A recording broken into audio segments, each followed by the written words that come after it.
आज का वीडियो। ये मैट्रिसेस का सेकंड पार्ट है।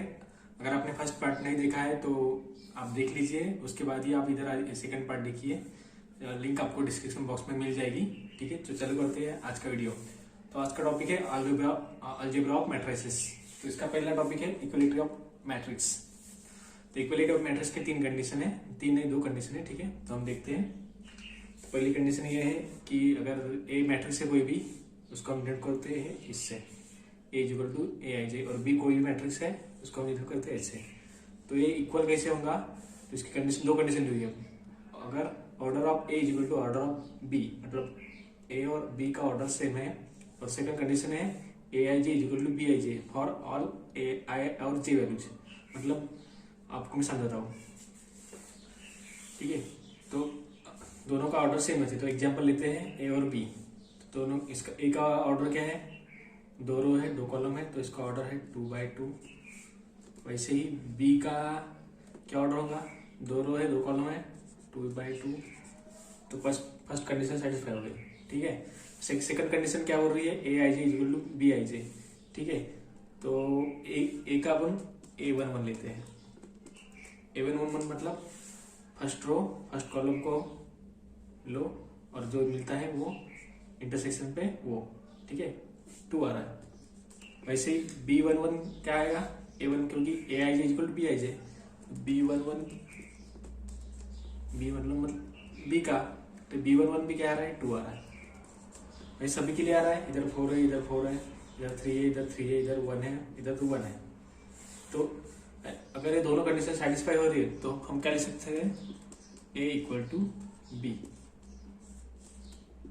यानी कि ए इज इक्वल टू बी। ये कंडीशन को हम बोलेंगे इक्वलिटी ऑफ मैट्रिक्स। ठीक है, उसके बाद हम देखेंगे सेकंड कंडीशन। अगर किसी मैट्रिक्स को हमने स्केलर से मल्टीप्लाई किया तो उसका रिजल्ट क्या आएगा, इसके बाद हम देखेंगे। ठीक है, ठीक है। तो ये सेकंड टॉपिक है अलजेब्रा ऑफ मैट्रिसेस में multiplication of matrix by scalar. ठीक है, मैट्रिक्स हम डिनोट करते हैं ऐसे, A equal to A I J order m into N. और ठीक है, अगर हमारा स्केलर क्या है? के है। अगर हमने के से मल्टीप्लाई किया मैट्रिक्स को, ए को, तो हमको जो मैट्रिक्स के सारे एलिमेंट्स है उनको मल्टीप्लाई करना पड़ेगा। ठीक है, हम एग्जांपल देखते हैं अभी इसका। एग्जांपल और मैट्रिक्स है ए 2 4 3 1। ठीक है, अगर के हमारा 2 है, ठीक है, हमको 2 से मल्टीप्लाई करना है मैट्रिक्स को, 2 निकालना है, तो 2 को सारे इससे मल्टीप्लाई करने का पड़ेगा, सारे एलिमेंट से हमको मल्टीप्लाई करना है। 2 × 2 4, 4 × 2 8, 3 × 2 6 और 2 × 1 2। कुछ नहीं है, इजी है। बस कोई भी स्केलर अगर मैट्रिक्स से मल्टीप्लाई किया तो उसको सारे एलिमेंट को इस स्केलर से मल्टीप्लाई करना पड़ेगा। ठीक है, उसके बाद हम देखते हैं अभी एडिशन ऑफ 2 मैट्रिसेस। ठीक है, ठीक है, अभी एडिशन ऑफ मैट्रिसेस मतलब अलजेब्रा ऑफ मैट्रिसेस में हम देखेंगे third topic, addition of 2 matrices. मतलब मैट्रिक्स ए और बी है तो इनकी एडिशन क्या होगी? A plus B. अगर इसका एडिशन करने के लिए पहले कुछ कंडीशन है वो हम लिख लेते हैं, कंडीशंस। ठीक है, तो एडिशन कर लिए ए और बी का। A B should have same order. अगर इनका ऑर्डर सेम नहीं होगा तो ये एडिशन नहीं होगी। ठीक है, और सेकंड कंडीशन ये है कि answer will have same order. ठीक है, अभी हम इसका एग्जांपल लेते हैं।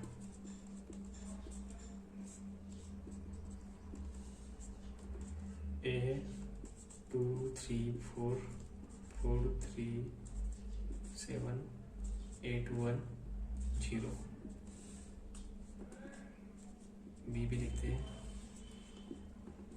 2 6 4 4 3 2 1 1 2।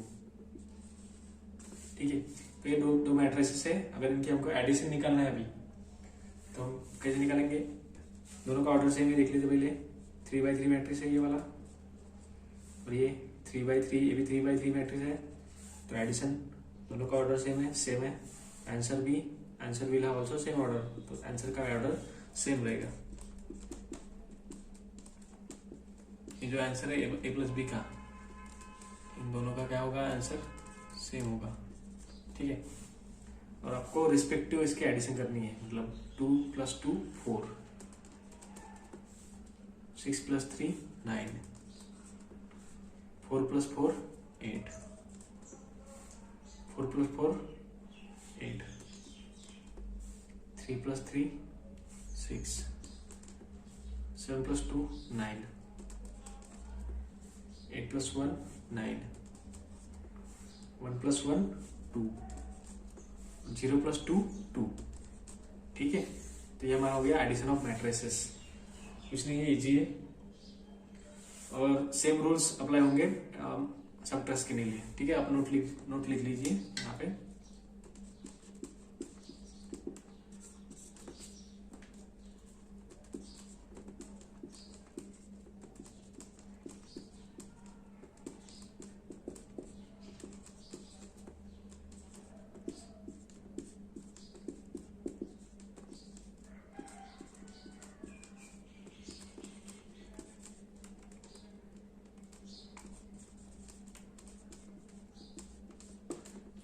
सबट्रैक्शन के लिए भी ये भी यही सेम रूल्स अप्लाई होंगे, ठीक है। अब इसके बाद हम देखेंगे मल्टीप्लिकेशन ऑफ 2 मैट्रिसेस,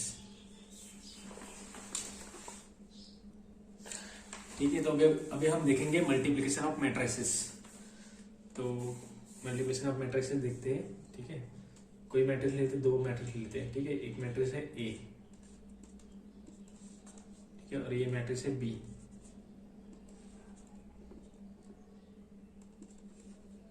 ठीक है। अभी m का ऑर्डर लिख लीजिए हम, m × n, ठीक है। अभी a का ऑर्डर क्या हो गया, m × n। तो अभी अगर a को b से मल्टीप्लाई करना है, मतलब मल्टीप्लिकेशन होने के लिए, इसका जो कॉलम नंबर्स है कितने n है, तो इसके रो नंबर सेम हो जाइए, मतलब समझ रहे हैं आपको। इसके जो a के कॉलम नंबर कितने n और b के रो नंबर सेम हो जाइए, तभी मल्टीप्लिकेशन हो पाएगी, ठीक है। इसका हम n लिखते हैं और इसके कॉलम नंबर k लिखते हैं, ठीक है। तो मल्टीप्लिकेशन पॉसिबल होने के लिए ये जो है ये दोनों सेम होने चाहिए,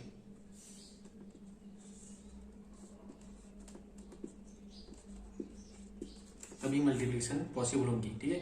मतलब इसके a के कॉलम नंबर और b के रो नंबर, ठीक है। और जो आपको आंसर मिलेगा, मतलब ए और बी का हमने मल्टीप्लाई किया, उसका जो आंसर मिलेगा वो उसका ऑर्डर मिलेगा m × k। तो मैं लिख लेता इस पेन से, ठीक है, ठीक है। तो आंसर जो मिलेगा m × k मिलेगा। हम इसका एग्जांपल लिख लेते हैं, आप एग्जांपल लिखने के बाद समझ जाओगे।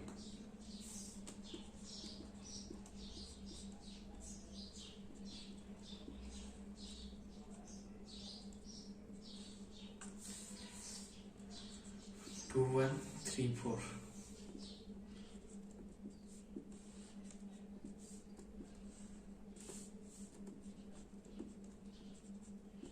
4 1 3 2, ठीक है। ये मैट्रिक्स है, दोनों मैट्रिक्स है, इसका ऑर्डर है 2 2/2, इसका ऑर्डर है 2/2, ठीक है। अभी हमको इन दोनों की मल्टीप्लिकेशन करनी है, ठीक है। तो यहाँ पे जगह होगी, मैं यहाँ पे लिख लेता हूँ, 1 मिनट रुक जाओ, ठीक है। अभी हमें क्या फाइंड करना है, इन दोनों का मल्टीप्लिकेशन फाइंड करना है, ठीक है। a × b फाइंड करना है। तो हमने कंडीशन कौन सी है, कंडीशंस ये वाला और ये सेम होना चाहिए, तो इसमें है सेम,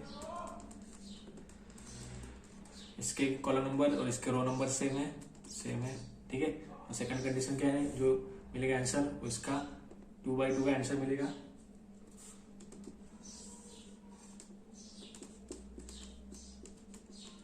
आंसर जो मिलेगा 2/2 में मिलेगा, ठीक है। तो हम निकालते हैं अभी ए बी।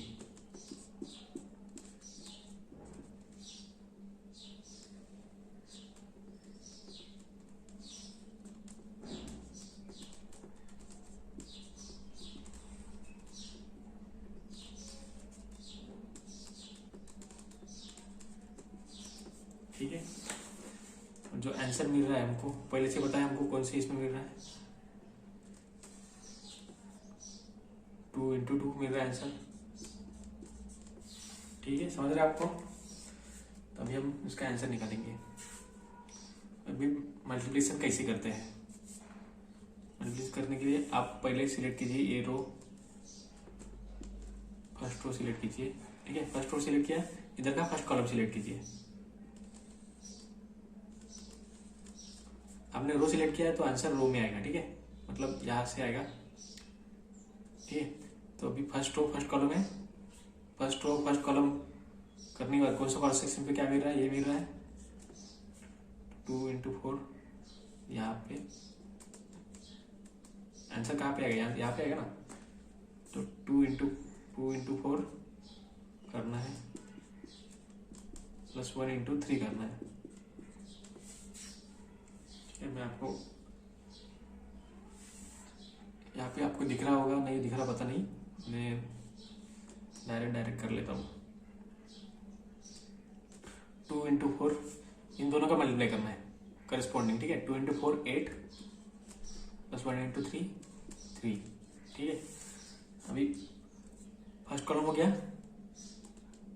अभी सेकंड कॉलम के लिए देखते हैं। सेकंड कॉलम के लिए 2 × 1 2 plus 2 × 2 2 × 1 2 2 × 1 2 plus 2 × 2 2।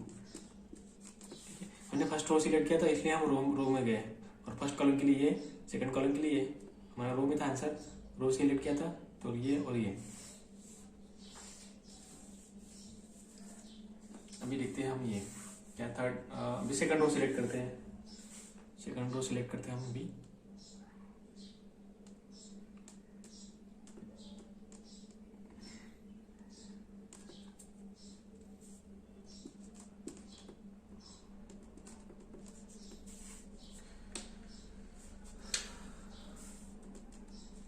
Second row select कर ली। सेकंड रो में first column, second row first column select करने के बाद कौन सा एक सेक्शन मिल रहा है हमको, ये, तो आंसर कहाँ पे आएगा, यहाँ पे। ठीक है, 4 × 3 = 12 3 × 2 = 6, मतलब हम लिख लेते हैं 4 × 3 = 12, करस्पॉन्डिंग मल्टीप्लिकेशन 3 × 2 = 6। ठीक है, सिमिलरली अभी हम सेकंड ये करेंगे, कॉलम सिलेक्ट करेंगे।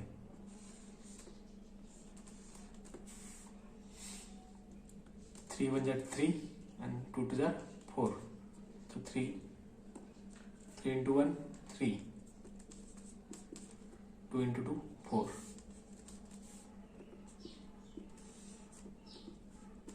ये होगा आपका मैट्रिक्स जिसका AB 8 और 3 8 + 3 11 2 + 2 4 12 6 18 3 + 4 7। ठीक है, आपको बहुत लेंथी प्रोसेस लग रही होगी, बस आप प्रैक्टिस करते जाएंगे, वैसे वैसे आपको इजी जाएगा। ठीक है, तो ये हो गया 2/2 का मैट्रिक्स। इसके बाद हम देखेंगे 3/3 का, और देखेंगे अलग अलग ऑर्डर का। ठीक है, ये सेम ऑर्डर हो गया ना, 2 × 2 × 2, तो हम 2 × 2 देखेंगे और 2 × 3 देखेंगे। ठीक है, अलग ऑर्डर का, या फिर ऐसा आंसर कैसे लगाता है। ठीक है, ठीक है, अब ये 2 मैट्रिसेस है। अभी हमको इनकी मल्टीप्लिकेशन निकालना है। ठीक है, तो पहले हमारी कंडीशन चेक कर लेते हैं कि है कि नहीं है बराबर। तो फर्स्ट कंडीशन क्या है, ये इसके कॉलम नंबर और इसके रो नंबर सेम है।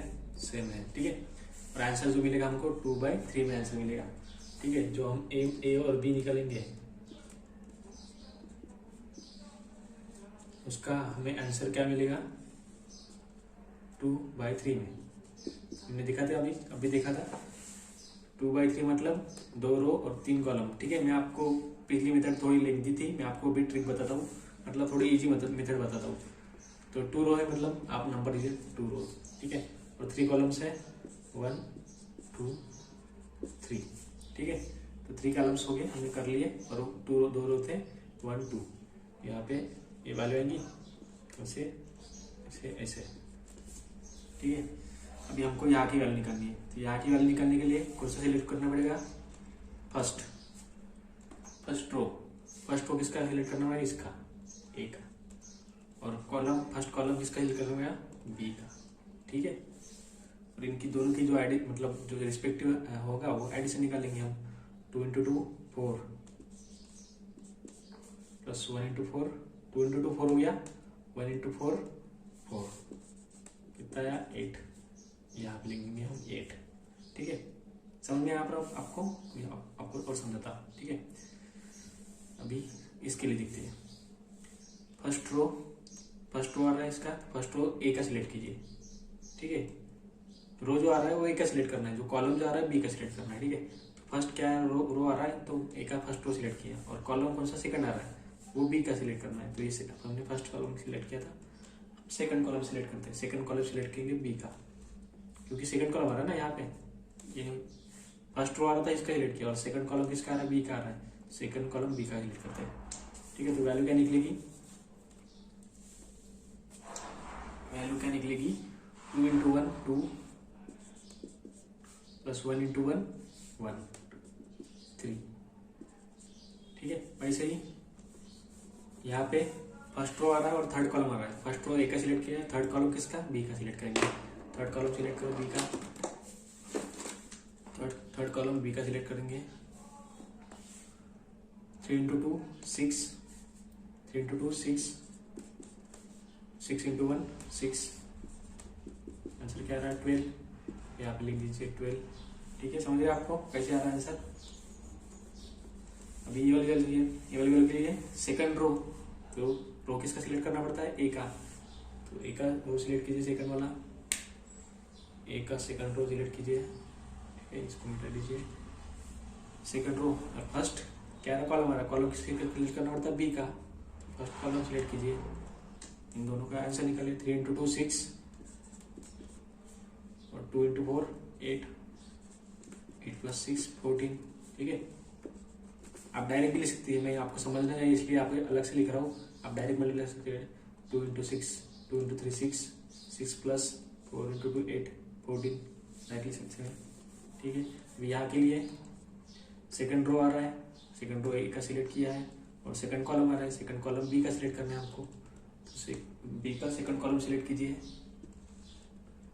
तो अभी आंसर निकालते हैं। 3 × 1 3 प्लस 2 × 1 2, क्या रहा है 3 + 2 5 लिख देंगे हम यहाँ पे, ठीक है।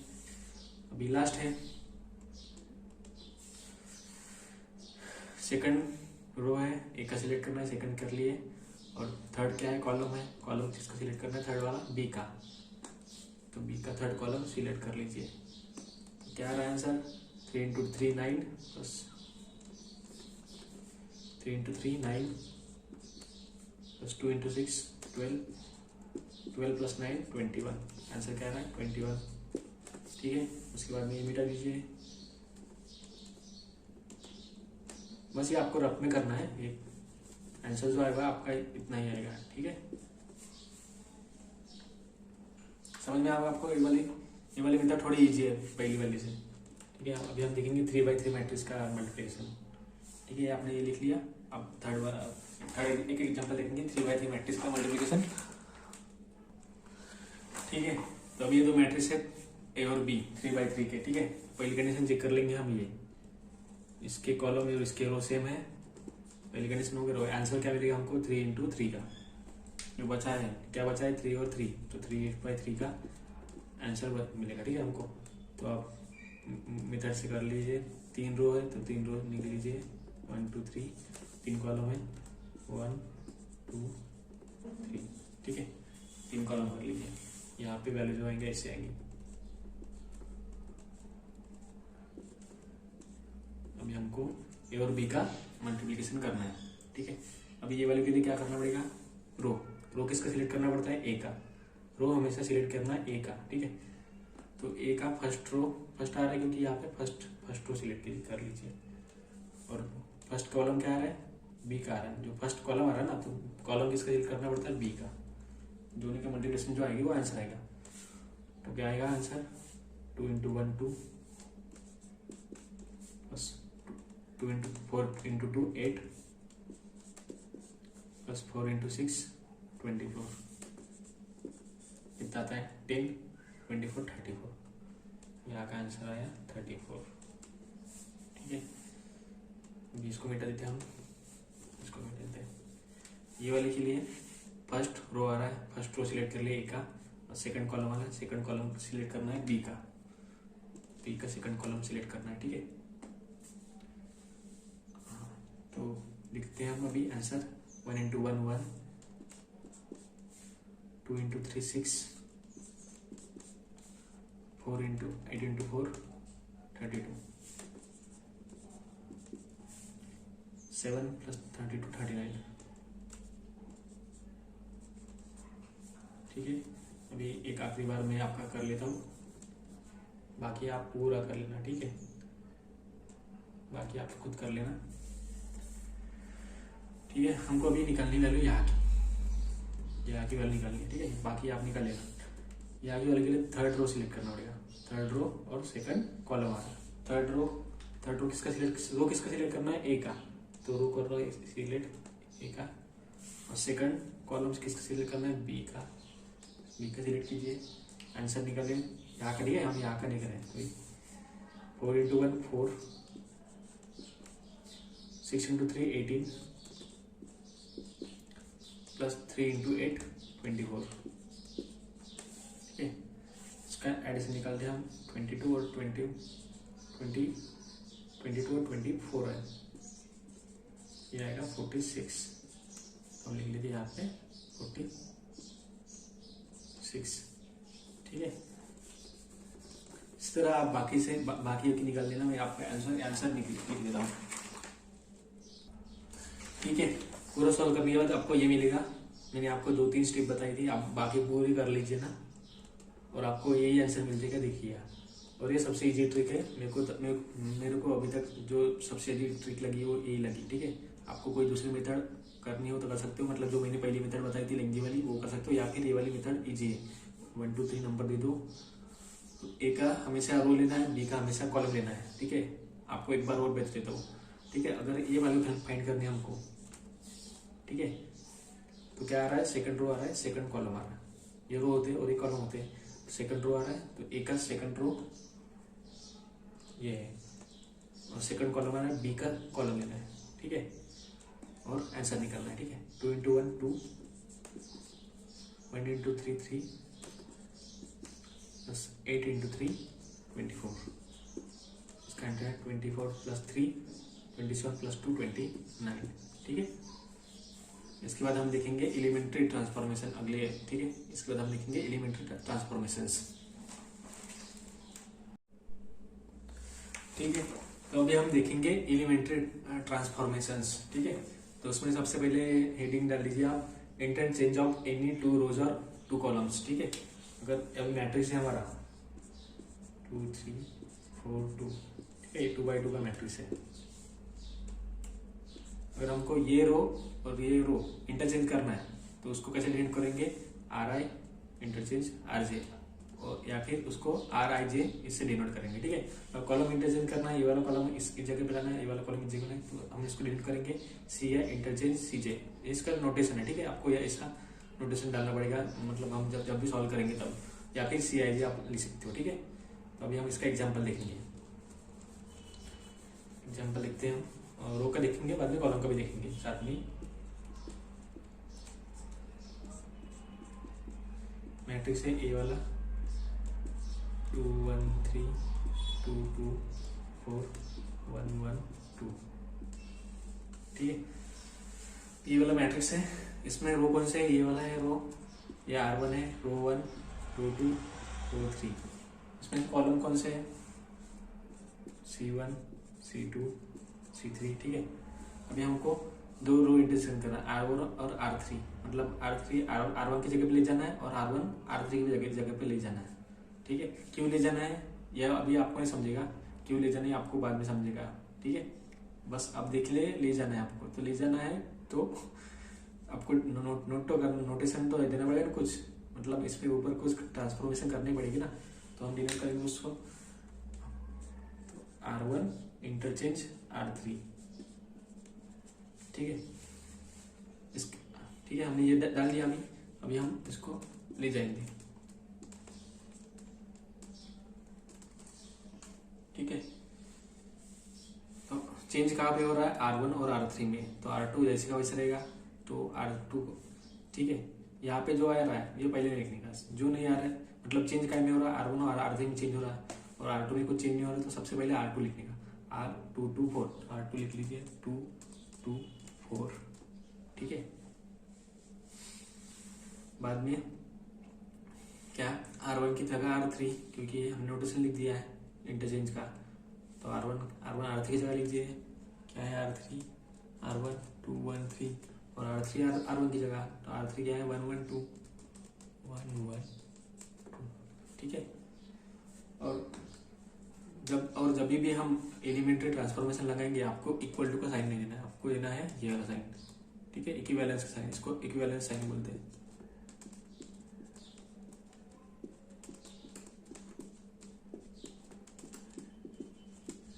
ठीक है। ये था एक इक्वल टू है, बट ये इक्विवेलेंट है क्योंकि हमने रो चेंज की है, ठीक है। उसी तरह अब अभी हम कॉलम का देखेंगे। रो का समझ में आ गया आपको, ठीक है। अभी हम कॉलम का देखेंगे, इसी मैट्रिक्स के ऊपर ये हो गया कॉलम। हमको कॉलम 1 और कॉलम 2 चेंज करना है, तो हम क्या लिखेंगे C1 इंटरचेंज C2, ठीक है। या फिर ऐसे लिख सकते हैं आप, C12 लिख सकते हैं, या फिर इधर R13 लिख सकते हैं, ठीक है। पर हमने डिनोट करेंगे, हम डिनोट करेंगे ऐसे C1 इंटरचेंज C2। तो ये इक्वल टू लेना है क्या, नहीं लेना है, इक्वल टू लेना ही नहीं है आपको लेना है इक्विवेलेंट। इक्वल टू ये है, पर आपने जब चेंज किया ट्रांसफॉर्मेशन लगाई तो आपको इक्विवेलेंट लेना है। इक्विवेलेंट के बाद C1 और C2, C1 C2 हो गया, तो C3 में कोई चेंज नहीं है, तो पहले से C3 लिखिए। सबसे पहले C3 लिखना है आपको, 3 4 2। C1 और C2 चेंज हो रहे हैं, तो 2 2 1, C2 की जगह 2 2 1 और 1 2 1, यहाँ पे 1 2, ठीक है। ये हो गया हमारा इंटरचेंज ऑफ एनी 2 रोज और 2 कॉलम्स। आपको ये डिनोट कैसे करते हैं, यहाँ से डिनोट करते हैं, आपको ये इंपॉर्टेंट करके रखना है बस, बाकी कुछ नहीं। और इक्वल टू का साइन इंपॉर्टेंट है, ठीक है। ये इक्वल टू का साइन आपको इक्विवेलेंट का है, इक्वल टू का साइन नहीं देना है, ठीक है। अभी हम लिखेंगे मल्टीप्लिकेशन बाय स्केलर, ठीक है। तो कोई भी रो या फिर कॉलम को किसी स्केलर से मल्टीप्लाई करना है, तो आपको नोटेशन क्या लेना पड़ेगा, ये वाला नोटेशन है आपका, ठीक है। तो अभी हम जैसे इस मैट्रिक्स के लिए वो देखते हैं, ठीक है। तो इसमें 2 रो है, ये रो नंबर 1, रो नंबर 2, ठीक है।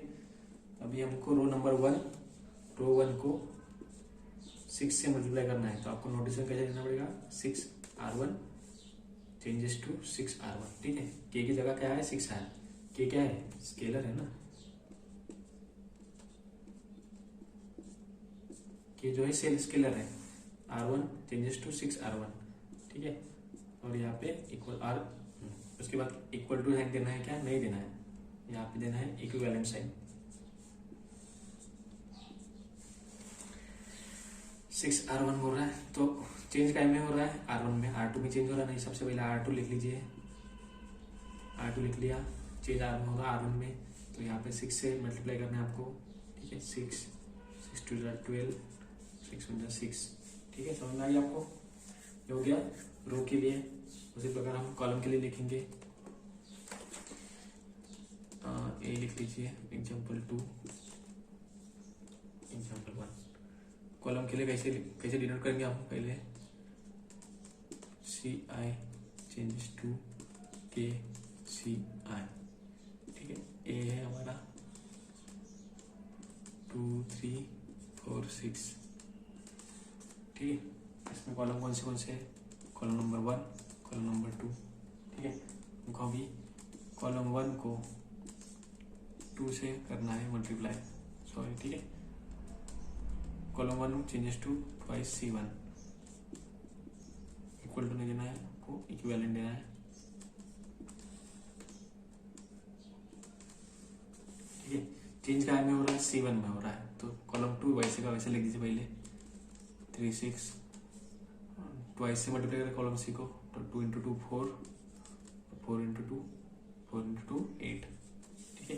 तो ये हो गया मल्टीप्लिकेशन मल्टीप्लिकेशन बाय स्केलर, ठीक है। हम किसी भी रो या किसी भी कॉलम को मल्टीप्लाई कर सकते हैं। उसके बाद हम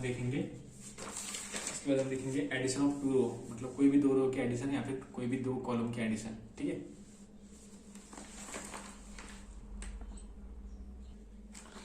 ठीक है, अभी हम देखेंगे एडिशन ऑफ 2 रोज और कॉलम्स, मतलब कोई भी 2 रो की एडिशन या फिर कोई भी 2 कॉलम की एडिशन कैसे करते हैं, ठीक है। तो उसका जनरल फॉर्म होंगे ये RI changes to RI plus KRJ, ठीक है। अगर RI में चेंज कर रहे हैं तो RI का हमेशा जो कोएफिशिएंट हो वो हमेशा 1 आना चाहिए, ठीक है। यहाँ पे हमेशा 1 रहना चाहिए, ठीक है। आपको लिखना तो नहीं है, मैं आपको बता रहा हूँ, ये हमेशा 1। और जो भी दूसरा रो है उसको हम किसी भी स्केलर से मल्टीप्लाई कर सकते हैं, ठीक है। मैं आपको एग्जाम्पल में समझाता हूँ ये क्या होता है, ठीक है। आप फिलहाल लिख लीजिए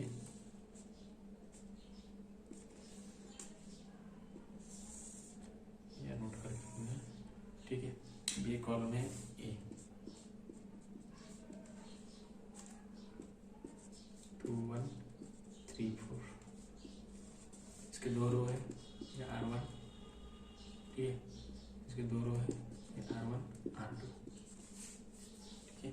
अभी हमें क्या करना है, कोई भी 2 रो का एडिशन करना है, ठीक है। मतलब तो कहाँ पे हमें R1 में चेंज आएगा और R1 प्लस R2, ठीक है। हमने यहाँ पे R2 का कोएफिशिएंट मतलब K की वैल्यू 1 रखी, ठीक है। और R1 के साथ कुछ मल्टीप्लाई नहीं करना है आपको, ठीक है। तो इसका क्या आएगा, आंसर क्या आएगा, रिजल्ट इक्विवेलेंट। चेंज कहाँ में हो रहा है, R1 में चेंज हो रहा है तो R2 जैसे का वैसे लिख दो, ठीक है। और R1 में चेंज क्या आ रहा है, R1 प्लस R2, तो R1 ये और R2 है, तो R1 plus R2 5 plus 3 2 plus 3 5 और 4 प्लस 1 5, ये हो गया।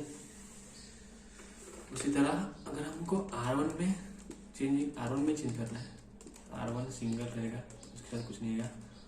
और हमको स्केलर से मल्टीप्लाई भी करना है और ऐड भी करना है, ठीक है। मतलब R1 प्लस ट्वाइस R2 ऐसे करना है, ठीक है। ठीक है, इसके साथ कर रहे हैं हम, ठीक है। ये तो इसका आंसर हो गया, फर्स्ट हो गया। हम सेकंड भी करेंगे ये। तो ए इक्विवेलेंट क्या आएगा, चेंज कहाँ पे और R1 में, तो R2 जैसे वैसे लिख दो 3 4, ठीक है। ये यहाँ R1 का कोएफिशिएंट हमेशा 1 चाहिए, इसका बदल सकता है, इसका कुछ भी सकता है, पर यहाँ पे हमेशा 1, क्योंकि जनरल फॉर्म में यहाँ पे नहीं दिया है, ठीक है। यहाँ पे हमेशा 1 आएगा। R1 प्लस ट्वाइस R2 बोल रहे हैं, तो R1 है 2 प्लस ट्वाइस R2 मतलब 3 2 6, 2 प्लस 3 6, 2 लिख दीजिए आप 6, 2 प्लस 3 2 6, यहाँ पे 1 प्लस 4 इंटू 2 8, तो आपको आंसर मिलेगा ए इक्विवेलेंट 6 प्लस 2 8, 8 प्लस 1 9 3 4, ठीक है। तो ये हो गया एलिमेंट्री ट्रांसफॉर्मेशन। तो इसके बाद हम देखेंगे एक्सरसाइज, मैट्रिसेस की फर्स्ट एक्सरसाइज देखेंगे। तो उसमें आपके सारे जो डॉट्स वगैरह होंगे वो सॉल्व हो जाएंगे और आपको हेल्प भी होगी, ठीक है। तो अभी के लिए इतना ही, थैंक यू।